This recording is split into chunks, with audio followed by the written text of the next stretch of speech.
Bonsoir. Je vais allumer les lumières. Je suis tellement contente qu'on est dans le silence. Enfin, on verra bien.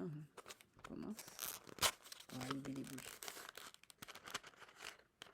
On est dans le silence.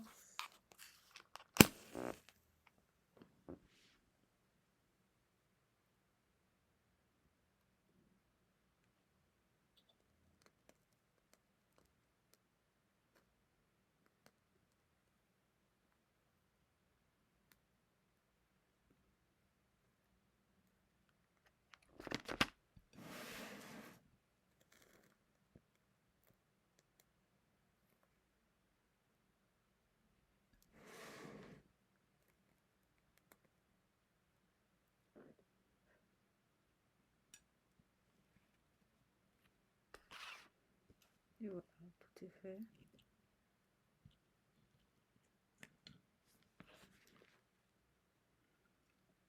Voilà la petite lumière.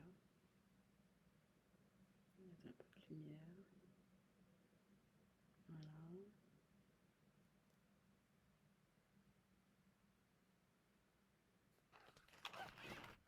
Il y a une notification qui s'est mise là. Je vais l'enlever et je suis à vous tout de suite. Et voilà. Donc, aujourd'hui, on va travailler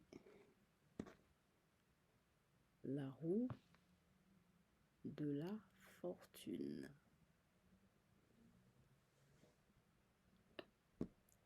C'est un peu spécial, hein, la roue de la fortune. Bon, autant dans le tarot, il y a des personnages. Pour l'instant, j'ai travaillé beaucoup les personnages. Il y a eu un chien avec le mat, avec l'étoile, il y avait le corbeau. Mais il n'y avait pas des animaux mythiques comme ça. Avec quand je dis mythique, il y a sphinx, enfin des animaux qui sont un peu spéciaux. Et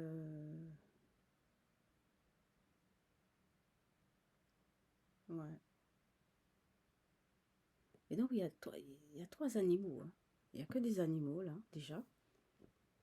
Il n'y a que des animaux. Il y a une espèce de roue.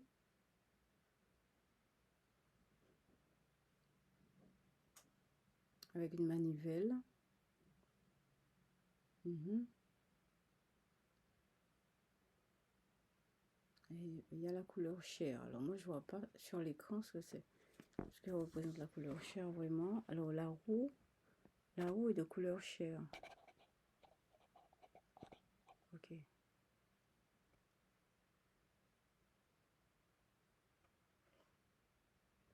Ok. Alors ce qui est de couleur chair, c'est vraiment très symbolique. La couleur chair, c'est... Alors déjà le sol est de couleur chair. Donc je vous dis, hein, la couleur chair, c'est ce qui nous intéresse. En fait, c'est ce qui nous touche, nous humains, nos personnes, humanité, etc.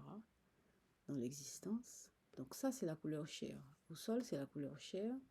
Et cet animal-là, qui descend, il est de couleur chair. Et la roue ici est de couleur chair. Voyez? Mais cet animal qui a l'impression, on a l'impression qu'il monte, il n'est pas de couleur chair. Hein? Ni celui-là qui est tout en haut. Alors, c'est celui qui descend qui a la couleur chair, donc qui nous intéresse. Et le sol. C'est pas compliqué. Il va vers le sol. Il descend. Donc, la roue de la fortune. Nous, on veut toujours avoir plus, toujours, hein?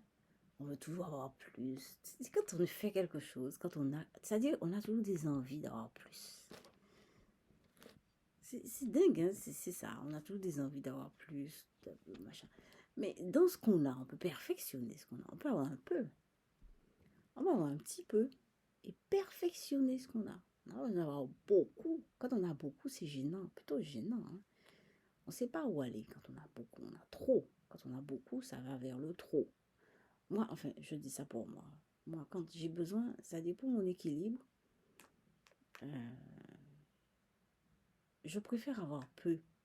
Le peu que je peux développer. Au lieu d'avoir beaucoup et de me perdre dedans. Parce que j'aime travailler tous les jours un petit peu. Parce que je sais que la goutte de pluie qui tombe tous les jours un peu, ça fait des dégâts à un moment donné et irréversibles. Ça c'est. Donc, quand ça va un peu tous les jours, ça, on a le temps de pénétrer tout, de tout transformer, de tout faire, etc. Ça, c'est bien. Tandis que quand on a beaucoup, ça part dans tous les sens, on ne sait pas. C'est gênant. Enfin, pour moi, c'est gênant. Je préfère avoir un peu, avoir le nécessaire quand même, hein, le nécessaire, et pouvoir transformer ce nécessaire. Ah ouais, ça c'est beau. Donc, la roue de la fortune nous enseigne d'abord, alors ce qui m'a touché le premièrement, c'est vrai, vous voyez, hein, cette roue-là, ça me touche, la roue de la fortune. C'est pas pour rien. Hein. C'est pas parce que je vous dis que j'aime peu, etc., que j'aime pas la fortune. Hein. J'aime la fortune. Ah oui, j'aime la fortune. Mais pour moi, la fortune, c'est pas dans le beaucoup. La fortune, c'est la possibilité de transformer le peu qu'on a. Moi, c'est ça la fortune. Et j'aime ça. J'aime ce genre de fortune, c'est-à-dire quelque chose de tous les jours, un peu au quotidien. La routine. Vous voyez, les Indiens qui parlent de la routine dans l'Ayurvédique, ils parlent de routine. Vous avez une routine, vous avez quelque chose que vous faites tous les jours. Et c'est ça qui est bien. C'est ça qui est bien. Hein. Et donc, ça vous transforme, et ça, vous avez le temps de comprendre, ça vous, de respirer. Vous voyez, quand je lis tous les jours, mais une page. J'ai au moins, je sais pas, une vingtaine de bouquins, je lis une page chaque. Mais quand je lis, je sens que ma respiration se transforme. Je suis apaisée, je suis bien. Attends, je m'assois là, tranquille, dans ma solitude, et je lis. Mon fils est parti à un rendez-vous, il va faire son théâtre. Et donc, voilà. Et donc, la roue de la fortune, c'est ça. Vaut mieux, alors lui, il descend. Et nous, on est ici. On va vers là. Et là-haut est le couleur chair. Donc, ça veut dire que là-haut tourne et on va au sol. Mais il faut accepter, hein, il faut accepter. On ne peut pas... Je vous dis, et le sol n'est pas mauvais, hein, parce que quand il y a le sol, ça veut dire qu'il y a remonté. Hein. C'est plutôt ce qui est embêtant, c'est plutôt quand on monte, on sait qu'après, bon, ça a stagné, c'est pas intéressant. Ce qui est intéressant, c'est quand on descend, et on sait qu'on va remonter. Ça, c'est bien. Moi, j'aime bien. Bon, j'arrête là-dessus. Alors, la peinture.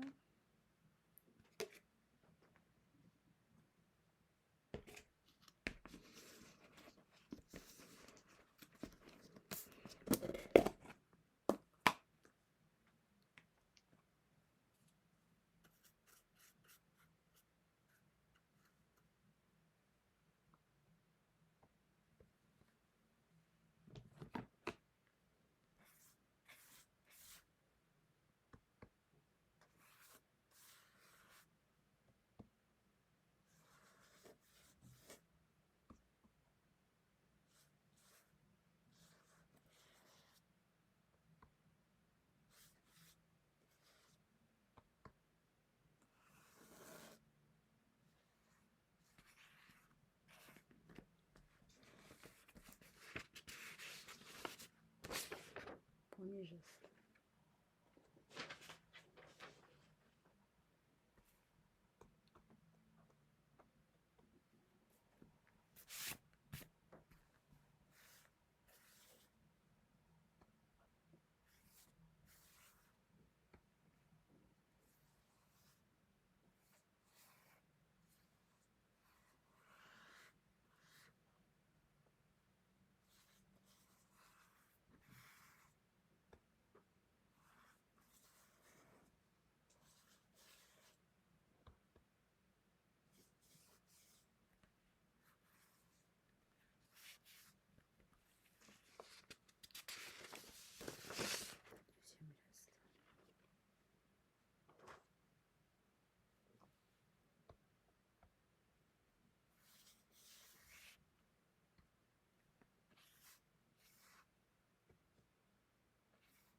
troisième geste. Voilà, donc la roue de la fortune, je regarde encore la couleur chair. La couleur chair, c'est bien l'animal qui descend, le sol est couleur chair et la roue est couleur chair. Donc on a tout compris, hein. Accrochez-vous bien, ça va descendre et il faut l'accepter. Et bien demain, je vous laisse mon mail, c'est diem, @outlook.fr. Merci, à demain.